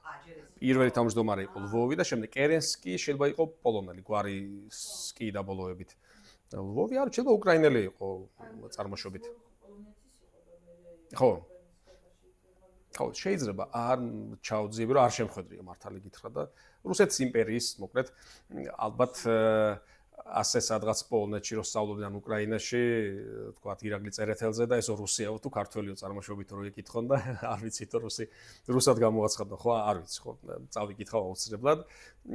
ლვოვი იყო დროებით თავმჯდომარე დროებითი მთავრობის და ესე იგი, იმ დღეს რომ გამოვიდნენ მენშევიკები, მეფემ მიმართა სახელმწიფო სათათბიროს დუმას, რომ დაიშალეთ, დაითხოვეთ თავი. ამავდროულად მიადგა უზარმაზარი ტალღა ადამიანების სათათბიროს და ესეთი არჩევანი ჰქონდათ, ორცეც შუა იყვნენ, მეფის ბრძანება შეესრულებინა თუ ხალხის მოთხოვნა. და ასე მოიქცნენ, რომ დაითხოვეს თავი, მაგრამ თან შეიკრიბნენ იქვე და გამოაცხადეს, რომ სახელმწიფოში რთული ვითარებაა და დააშლა ნიშნავს, რომ უნდა მიატოვო შენი ქვეყანა, შესაბამისად მუშაობა გააგრძელეს. აქ ძალიან აქტიურად მონაწილეობდა კარლო ჩხეიძე, ნიკოლოზი, კარლოს ეძახდნენ, უფრო კარლოთი არის ცნობილი, ოფიციალურად ნიკოლოზი ერქვა, ძალიან ცნობილი მოღვაწე, ერთ-ერთი გამორჩეული სოციალ-დემოკრატი რუსეთის იმპერიის მასშტაბით და შეგვიძლია ვთქვათ, რომ სოფლიო მასშტაბითაც არ მოვერიდოთ თქმას, იმიტომ რომ მაშინ რუსეთი იყო ცენტრი სოციალ-დემოკრატიის. ის იყო მეორე სათათბიროში, შემდეგ მეოთხე სათათბიროში. საიდუმლო სამსახური აფასებდა როგორც ძალიან პრინციპული, მაგრამ გაბოროტებული ადამიანი, თუმცა საიდუმლო სამსახურს თავისი ხედვები ჰქონდა. მისი თანამებრძოლები ახასიათებდნენ, როგორც ასევე რბილი ადამიანი, ოღონდ პრინციპული ადამიანი.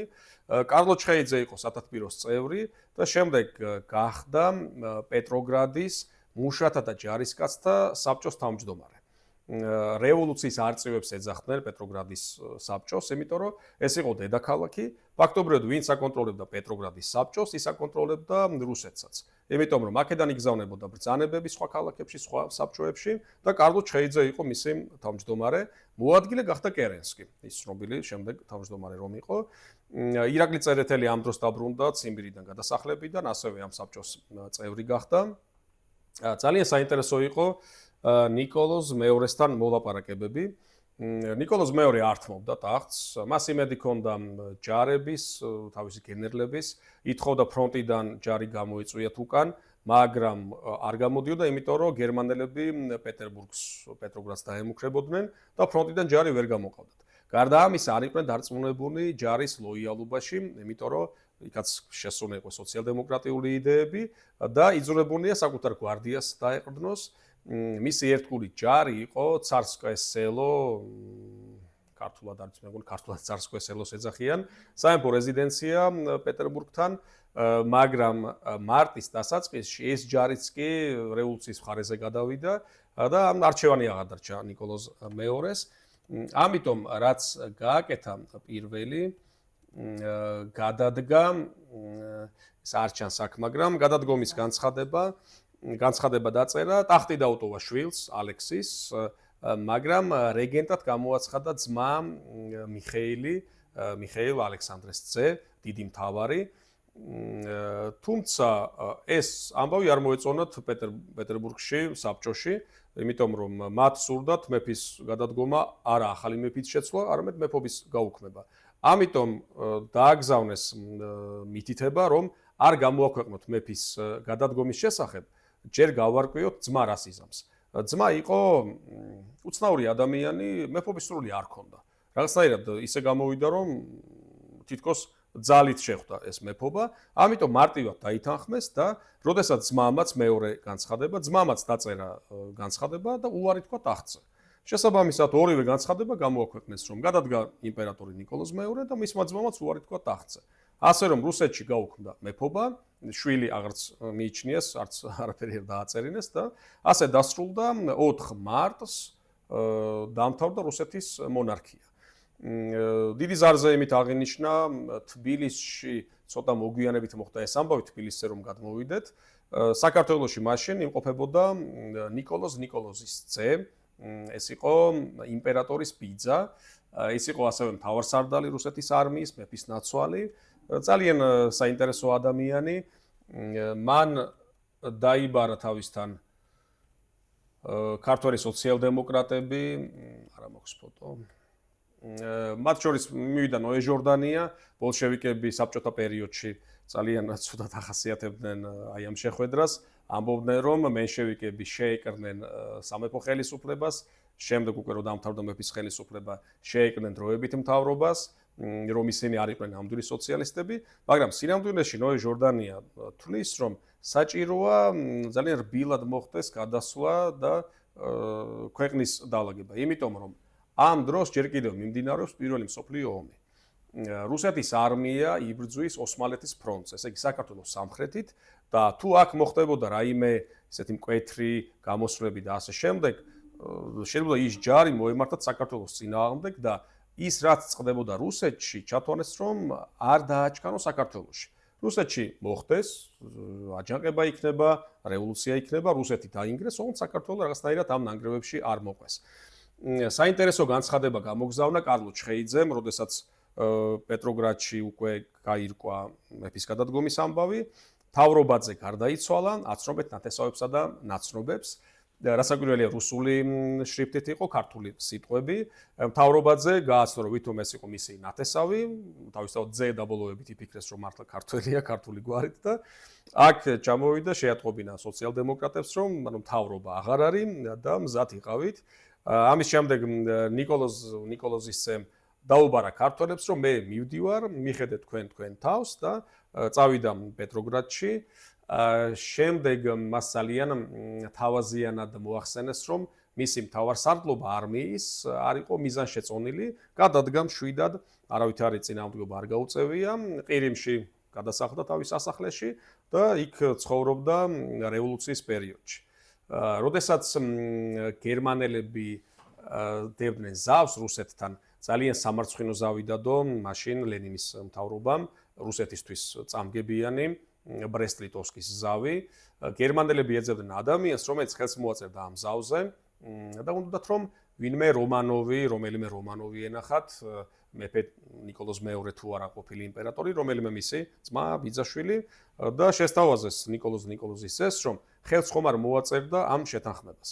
და მან უარი თქვა და თქვა, რომ რომანოვები ვერ იპოვნით რომანოს, რომელიც ქვეყანას უღალატებს და არ თვითონ არ მოაწერა და არავინ მოაწერა ხელი ამას და აი ღირსებაზე რო საუბრობდი, ადამიანები შეიძლება იყვნენ დაუნდობლები, მაგრამ ღირსება იყო, რომ პირადი გამორჩენის მიზნით არ დგამდნენ ქვეყნისთვის წამგებიან ნაბიჯს და მანაც არ მოაწერა ხელი.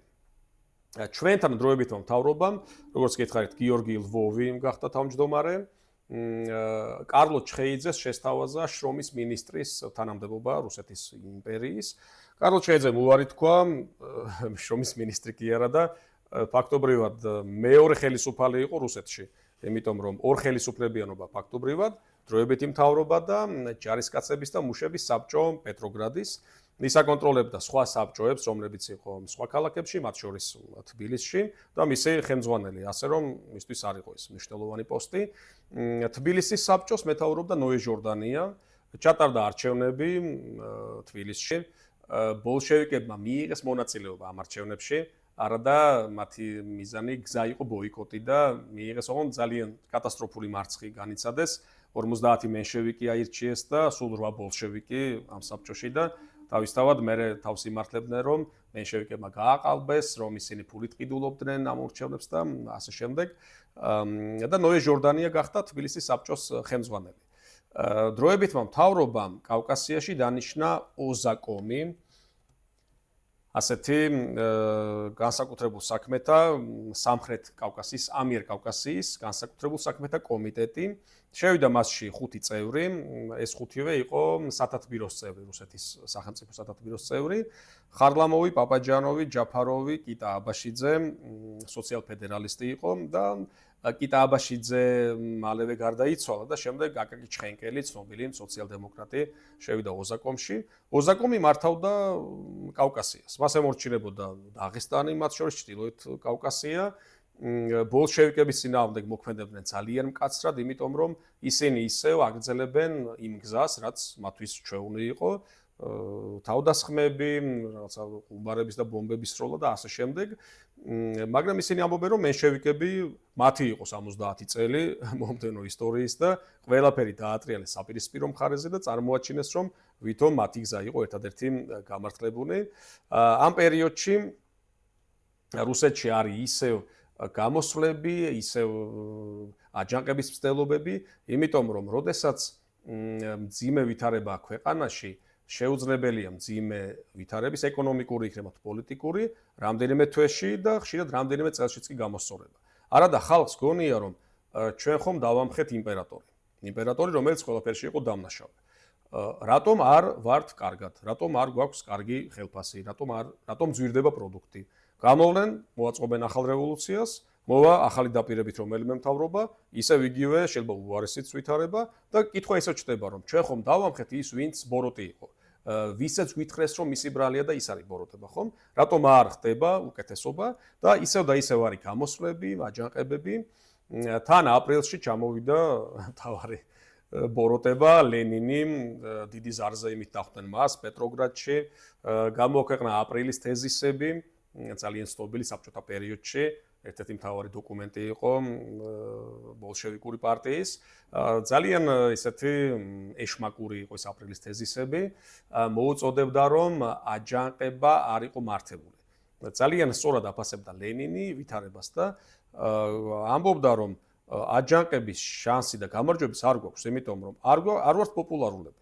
მუშები ფაქტობრივად არის მენშევიკების მხარდამჭერები, გლეხებთან ვერ ვიმუშავეთ, ამიტომ თუ აუჯანყდებით, დავმარცხდებით. ოღონდ დამარცხება იქნება კატასტროფული, გავნადგურდებით, ამიტომ ვიმუშაოთ ჯერ პროლეტარიატთან, ვიმუშაოთ სოფელ-სოფელ გლეხებთან და როცა ვიგრძნობთ, რომ ჩვენ ვიქნებით უკვე საკმარისად ძლიერი, მაშინ მოვაწყოთ აჯანყება. მაგრამ როდესაც მოვაწყეს ოქტომბერში, მაშინაც არ იყვნენ. უბრალოდ იმ სიტუაციაში ალბათ გამბედაობამ, თავხედობამ, ასეთი კარგი გაგებით, გარისკეს და მოიგეს კიდეც, თორემ ისევ და ისევ უმცირესობაში იყვნენ. ძალიან საინტერესო ესეთი შელაპარაკება მოუხდათ ირაკლი წერეთელს და ლენინს. ივნისში 1917 წლის ეს უკვე მეორე დროებითი მთავრობაა, კრიზისის გამო ლვოვი გადადგა, დაითხოვეს პირველი მთავრობა და კერენსკიმ დაინიშნა. კერენსკი იყო სამხედრო მინისტრიც და იყო დროებითი მთავრობის თავმჯდომარე, ეს ალექსანდრე კერენსკი. მოიწვიეს ივნისში პირველი ესე იგი ჯარისკაცების და მუშების საბჭოს პირველი ყრილობა რუსეთის მასშტაბით. მას შემონაწილეობენ მენშევიკები, ბოლშევიკები, 1000 ჯურის სოციალისტური პარტიები, ანარქისტები და ასე შემდეგ.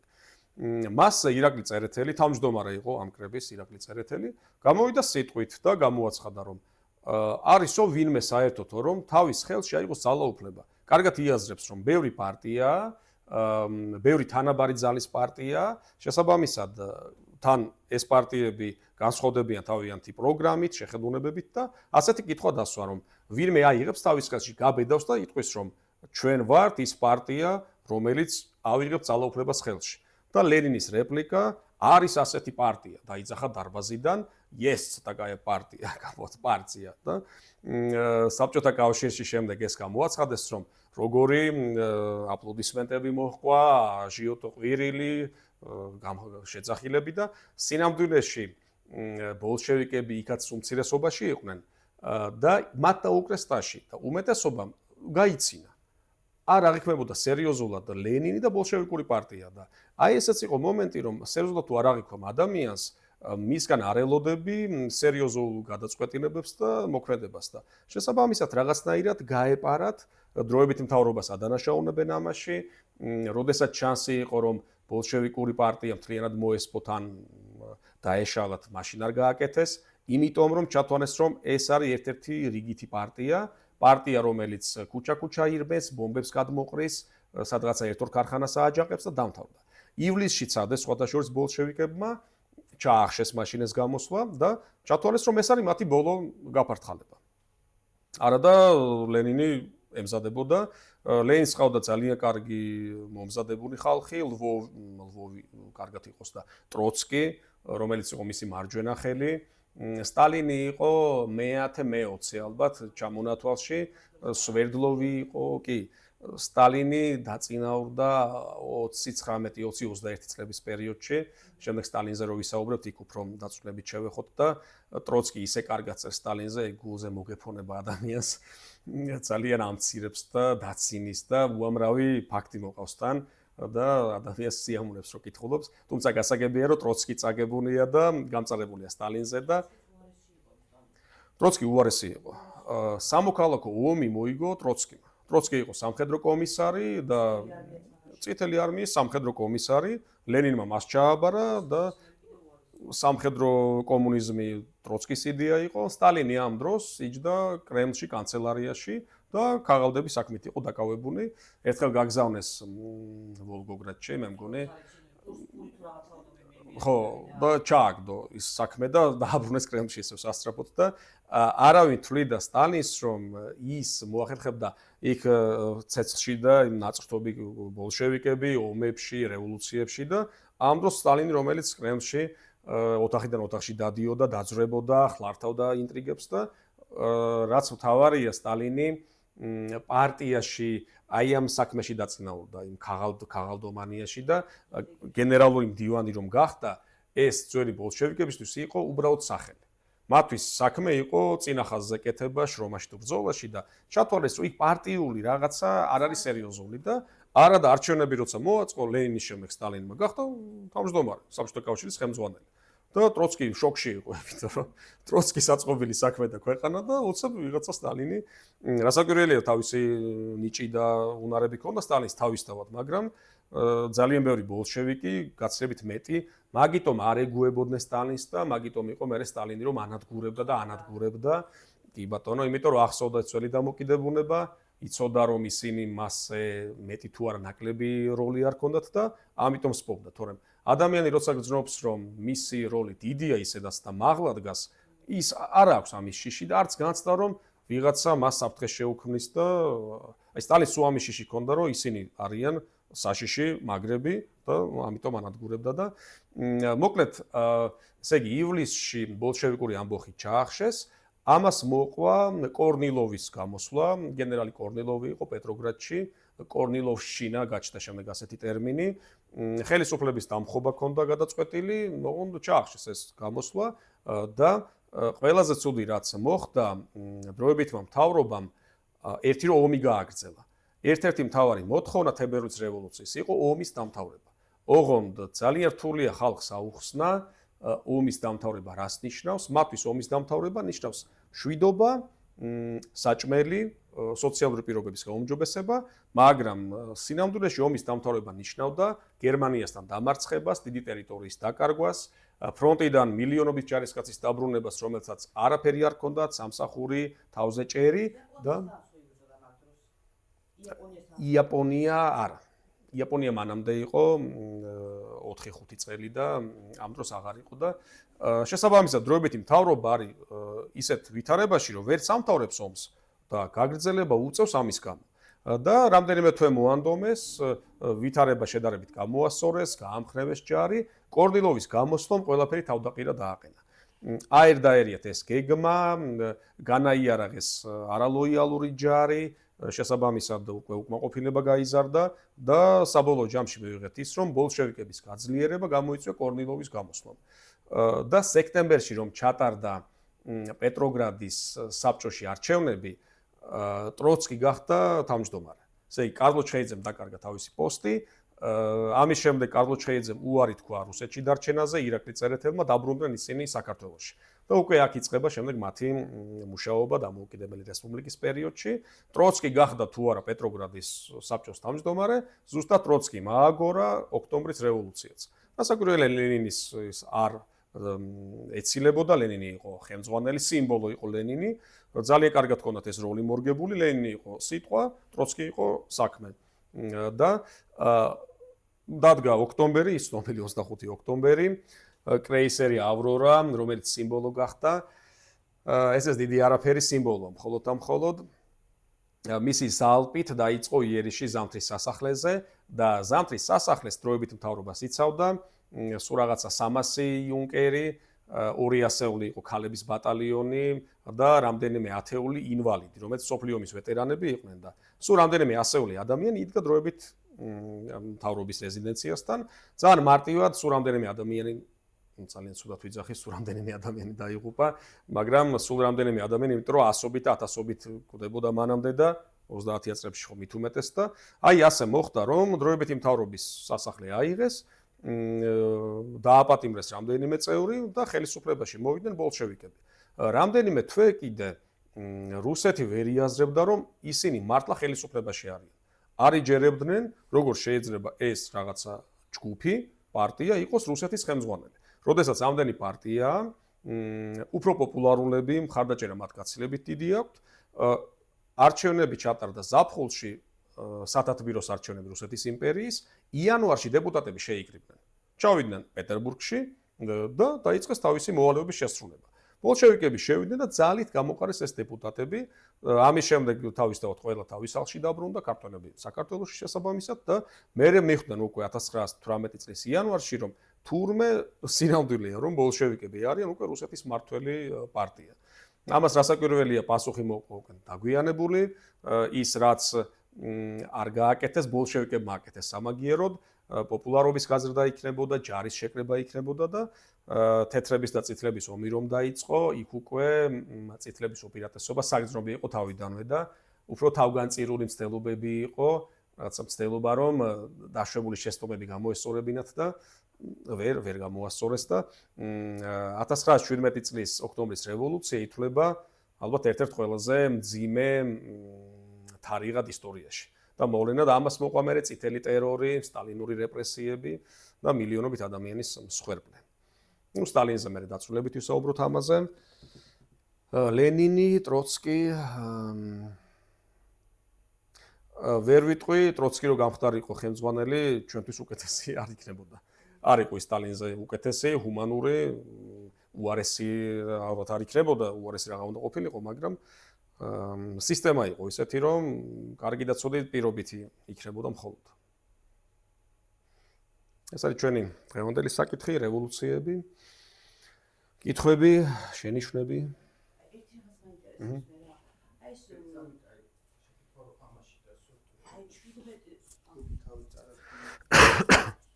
ნატალამ წერეთელი.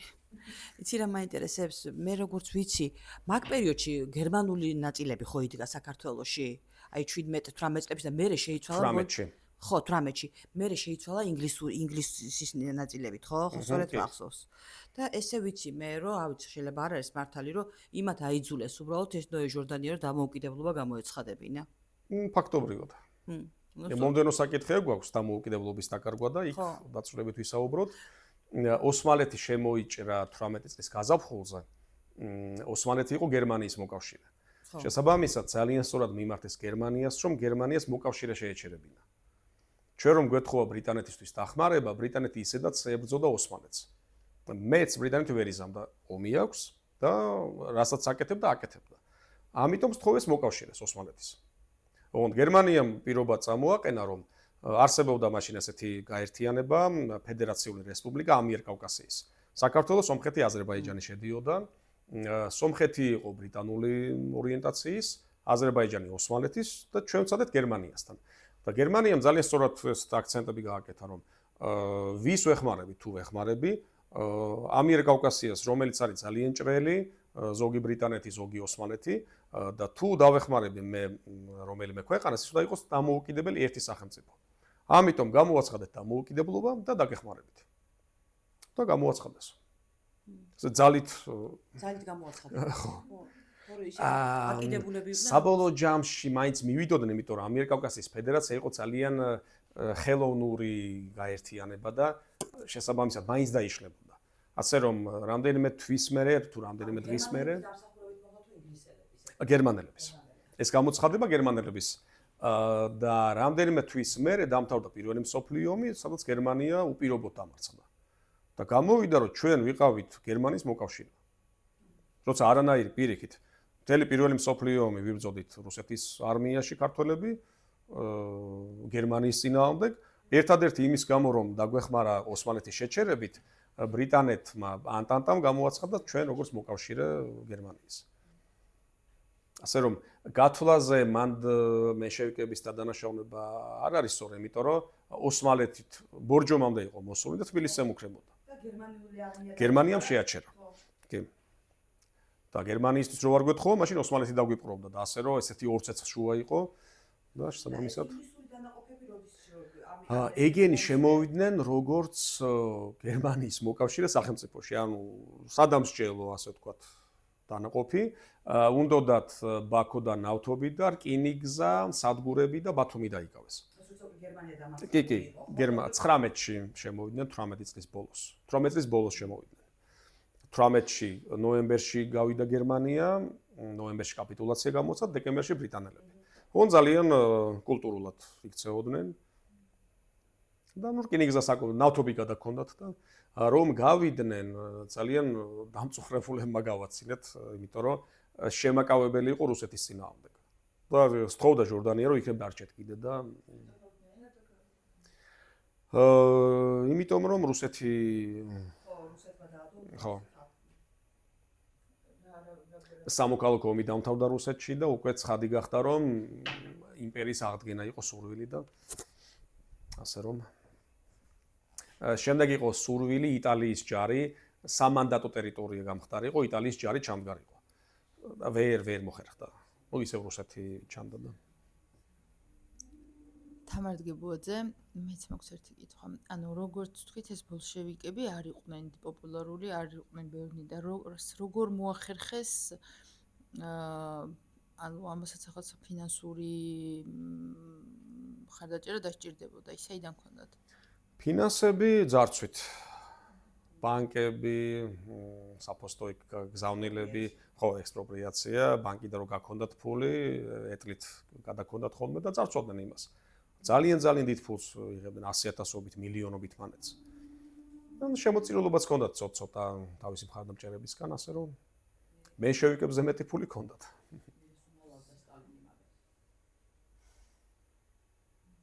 თან დიდი ორგანიზაცია რომ არ იყო, შესაბამისად ფული იმდენი არ ჭირდებოდათ მაინც. ხო და ესა იდეა ჰქონდათ სამგით.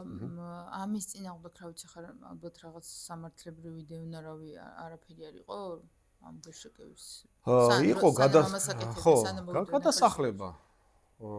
დახრეტა იყო ძალიან იშვიათი, ძალიან ცუდი თქმა იქნება, მაგრამ რომ დაეხრიტათ რამდენიმე ადამიანი, არ მივიდოდით იქ. ანუ თავებს ხელმძღვანელები ვინც იყვნენ, იმათ არ ხო არა, სტალინიც იმერში იყო გადასახლებული. ლენინი მაგალითად ჩამოვიდა აპრილში და ოქტომბრამდე ჩვეულებრივ ცხოვრობდა, ისე რომ ხელი არავინ დააკარა. აი გაპონი მოკლეს მაგალითად ესერებმა მოკლეს გაპონის მღვდელი რო იყო და ასეთი მცდელობაც კი მცდელობები იყო ლენინის მოკლის, ოღონდ უკვე ცოტა მოგვიანებით. სათავეში რომ მოვიდა. არ ვიცი, არასერიოზულად რომ მიაჩნდათ, შეიძლება მაგით თვლიდნენ რომ მოკლით შეიძლება უფრო ხმაური გამოეწვიათ და მეტი აღშფოთებათ და ფიქრობდნენ რომ იყვნენ თავისთვის ჩავაკროთ ნელ-ნელა და შესაბამისად თურმე უნდა დახვიდო. დასახრეტი. 6 მილიონის ეკვივალენტი ჩამოუტანია გერმანელებისგან. გერმანელებმა მისცეს ფული. ლენინი, ხო, კი ბატონო, გერმანია აფინანსებდა კი. კი ბატონო. მართლა? კი. აგენტი არა. ხო. ლენი ფიქრობდა რომ მე ჩემთვის გამოვიყენებ და მე რას გავაკეთებ, უკვე ფიქრობდა რომ მე გამოვიყენებ გერმანიას და გაპონი ასე აკეთებდა, მთავრობის ფულს რო იღებდა, ფიქრობდა რომ პირიქით ჩემს საქმეს და მუშების საქმეს გავაკეთებ. ლენინმა ასე გამოვართვა რომ რევოლუცია მოეწყო და მე ვიცი ეგეთი წავალ ინფოლიტიკი არის სოროსისგან იღებდა გრანტს და მათაც წინააღმდეგ. როგორი ჩვენიანი თუ აკეთებს, კარგია, მაგრამ აი ჩვენ წინააღმდეგ თუ აკეთებენ ეგ. არ ვიცი ხომ მაგისე განსაზღვრაც ხონდა მოხდეს რომ ადამიანი რაში ხარჯავს და როგორ იყენებს ამ ფულს. კონტროლი. ეკანონიც არ მოგწონს. ფარა? მაშინ ალბათ ეს არასამთავრობოები არის რაღაც სხვა ფორმა იქნება. ფულის ხარჯვის და მექანიზმი